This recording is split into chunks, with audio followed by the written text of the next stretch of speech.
Hi again. I'm here with longtime HST counseling professor Dr. Ed Gray. And here we are. It's Thanksgiving week again. They seem to come around every year. And They do. I asked Dr. Gray if he could share some tips for dealing with holiday stress for this week. So, Dr. Gray, what do we need to do to handle all this stress? Well, first of all, let's talk about there are two stresses. There's good stress, Mm-hmm. and then there's difficult stress or bad Okay. stress. And so the challenge is we have different things happening. We have changes in the holidays. I think let's first off talk more globally that gratitude, especially as we think about Thanksgiving, gratitude is what gives us joy. A lot of people want to have joy, and they think when they have that, then they'll express gratitude. But what we know, getting the cart and the horse in the right direction, is that we express gratitude first, and then joy is a result that comes. And so whether it's gratitude for people, for circumstances in our life, things that we have, those are things that we need to verbalize. And whether we verbalize them out loud to ourselves, whether we verbalize them out loud to people that care about us and love us or that we work with, these are the ways in which joy comes because we've expressed the gratitude. Well, you've put me in the position of having to ask you the difficult question, and maybe this is theology as well as counseling, but if you're in difficult times, how do you express that joy? You know, I've sometimes worked with people and said, so what are you grateful that is not happening? And so it's kind of an odd twist, but usually in whatever circumstances we have, there are things that we're glad that we're dealing with the cross that we do have to bear and not something else, even as difficult as that may be. Wow. So, That is a tough situation to be in. yeah. And yet, I think you would agree that the godly thing is to have joy even in difficult times. Yeah. So let's talk about some of the changes that happen in the holidays. I mean, Okay. we've got all kinds of things. Obviously, our routines change. We're no longer at work or school. We're connecting with people. And so we may be traveling. That brings a certain level of stress. Our diets change. We're sleeping perhaps in different beds. We may be having such a great time. We're staying up late. So we're sleep challenged. So a lot of good things are happening.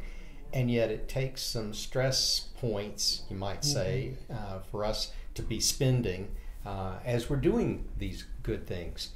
And so take time to not pack every moment of the holidays. I think that's important. Sometimes we get so busy with so many good things that can be a challenge. Also, we need to remember that, we can predict some things, and we have good things, and then we have difficult, challenging things that may be in the holidays. We may be visiting with extended families, some of which we don't get along with as well as we might wish. And we need to remember those dynamics didn't occur overnight. And so we're not going to change them overnight in this year. In fact, one of the best things we can do is just realize it is so difficult to be with or around so-and-so. And to think, with that difficulty comes opportunity for me to stretch. I think all of us need to grow in the fruit of the Spirit. And so we think of a difficult person that's probably going to be difficult again this year around the family table or wherever, that we think about, okay, which fruit of the Spirit, and I like to think of them as a basket. And so whether it be picking up love, joy, peace, patience, perhaps some kindness that even somebody doesn't deserve. So love, joy, peace, patience, kindness, gentleness in how I interact. So as we look at love, joy, peace, patience, kindness, goodness, faithfulness, gentleness, self-control, that we exercise one or more of those fruit of the Spirit in an interaction, in a conversation with this difficult person. And so I call them irregular people that are in our families.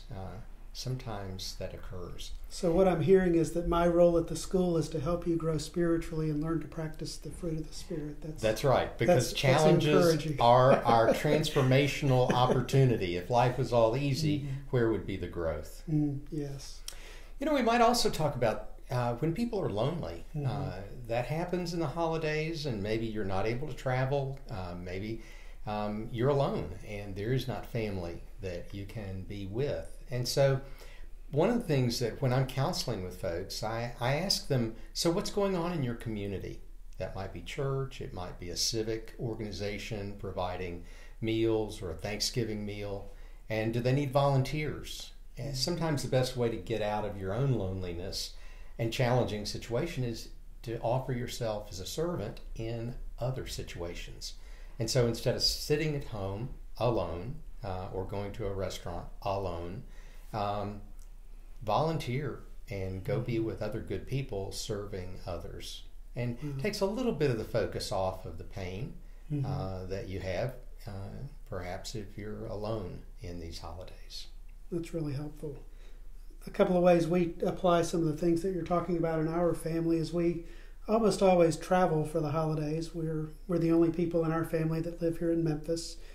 And so we have made a commitment to, how do I say this? I don't mean this in a bad way, but we leave a little bit early so that we do have some time at home to decompress before we go back to school. So rather than driving back on Sunday and starting work and school on Monday, we'll come back Saturday so that we have a more normal Sunday before we go back. I have a brother who does that same thing, whether it's vacation or holidays, anything. He's always back at least a day early before, so he can deal with re-entry from the holiday schedule and then be ready to go back to regular Monday. Yes.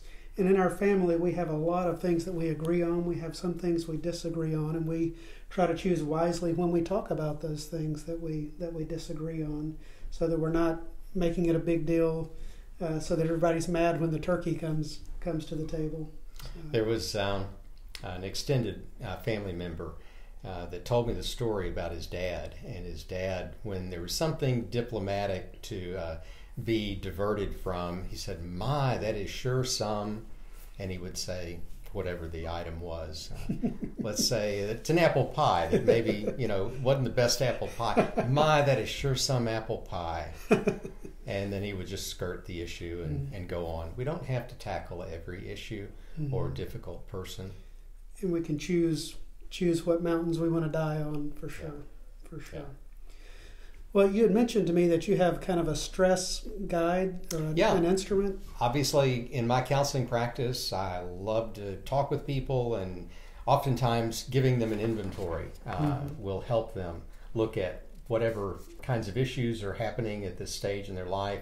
And so I have a holiday stress inventory that I'd be glad for you to attach to this discussion. I'll upload it to this live video. How do we do that?